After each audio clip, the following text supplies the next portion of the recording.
पाखंडी साधु भगवा रंग किसी भगवान का रूप नहीं है। एक शहर में पुलिस ने सभी चोरों की नाक में दम कर दिया था। सारे चोर एक के बाद एक पकड़ा रहे थे। बस एक चोर जैसे तैसे बचकर एक जगह जा छिपा था।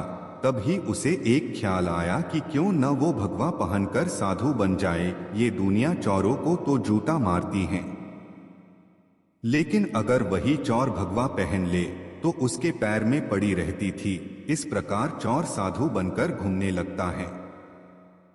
पाखंडी साधु में एक कला थी कि वो बोलने में बहुत माहिर था। प्रवचन तो उसके बाएं हाथ का खेल था। इस कारण साधु की निकल पड़ती हैं। कुछ दिनों बाद उसके बहुत से शिष्य बन जाते हैं। कई लोग उसके आगे पीछे घूमने लगते हैं। उसे मुफ्त में खाने को मिलने लगता है। बस उसे सांसारिक जीवन छूटने का दुख रहता है। पाखंडी साधु जंगल में अपने शिष्यों के साथ रह रहा था। तभी उसके आश्रम में एक सेठ आया। सेठ को भी पाखंडी साधु ने अपने बोलने की कला से प्रभावित कर दिया। साधु से मिलकर जब सेठ अपने घर पहुंचा तो उसे एक ख्याल आया। असल में सेठ को एक दुविधा थी। उसके पास बहुत सोना था जिसे चोरों के डर के कारण वो अपने घर में नहीं रख सकता था। उसने सोचा क्यों न ये सोना साधु के आश्रम में रख दिया जाए, क्योंकि साधु को कभी कोई मोह माया नहीं रहती। वो तो भगवान का रूप होते हैं। किसी को ऐसे देवता पर शक भी नहीं होगा कि उनके आश्रम में सोना गड़ा हुआ है।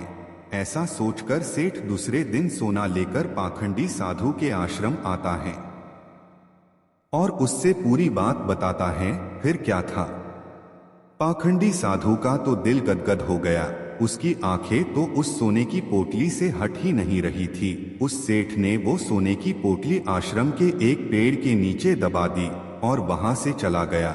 अब साधु को नींद कहाँ आनी थी। वो रात भर उस सोने की पोटली के बारे में सोचता रहा।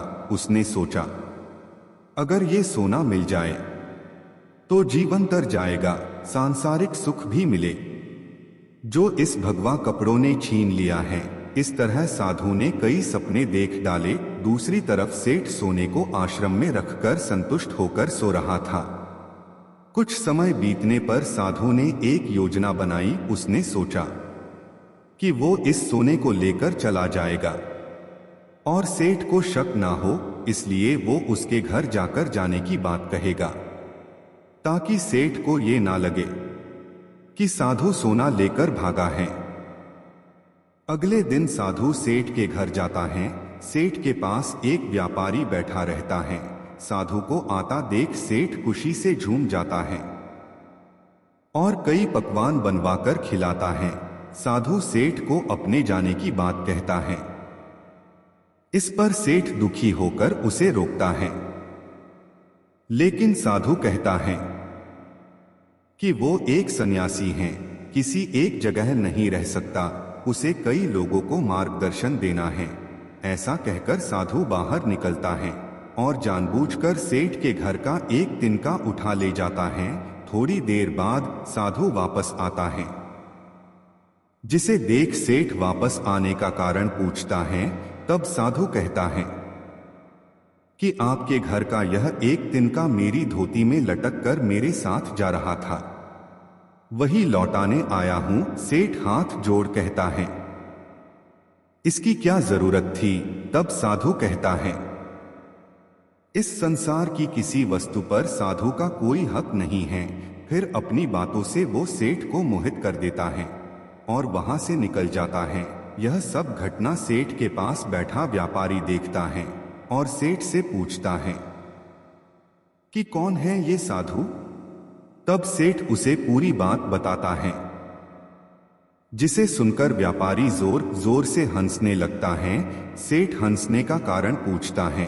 तब व्यापारी उसे कहता है तुम मूर्ख हो, वो पाखंडी तुम्हें लूट के ले गया। जिस पर सेठ कहता है कैसी बात करते हो, वो एक संत हैं, बहुत ज्ञानी हैं। व्यापारी कहता है अगर तुम्हें अपना सोना बचाना है तो अभी उस जगह चलो जहां सोना दबाया था। सेठ उसे वहां लेकर जाता है और खुदाई करता है, लेकिन उसे कुछ नहीं मिलता। वो रोने लगता है। तब व्यापारी उसे कहता है, रोने का वक्त नहीं है, जल्दी चलो, वो साधु दूर नहीं गया होगा। सेठ और व्यापारी पुलिस को बोलते हैं और पुलिस उस पाखंडी साधु को ढूंढ लेती है। तब सभी को पता चलता है कि वास्तव में यह कोई सिद्ध बाबा नहीं बल्कि एक चोर था, जिसने अपनी बोलने की कला का इस्तेमाल कर कई लोगों को लूटा था। पुलिस से बचने के लिए भगवा पहन लिया था। सोना मिलने के बाद सेठ की जान में जान आती है। सेठ व्यापारी से पूछता है कि उसे कैसे पता चला कि यह साधु पाखंडी हैं। व्यापारी ने कहा, वो साधु बार बार अपने आप की तारीफ कर रहा था। संत कितने महान होते हैं, बार बार यही दोहरा रहा था। जबकि जो सच मायने में संत होते हैं, उन्हें इस बात को दोहराने की जरूरत नहीं पड़ती। इसलिए मित्र, आज के समय में जो भगवा पहनकर प्रवचन देते हैं, वो सभी संत नहीं होते। दोस्तों, अगर आप आगे भी ऐसी कहानी सुनना चाहते हैं तो वीडियो को लाइक करें और चैनल पर नए हो तो चैनल को सब्सक्राइब करें। हमारे साथ अंत तक बने रहने के लिए धन्यवाद।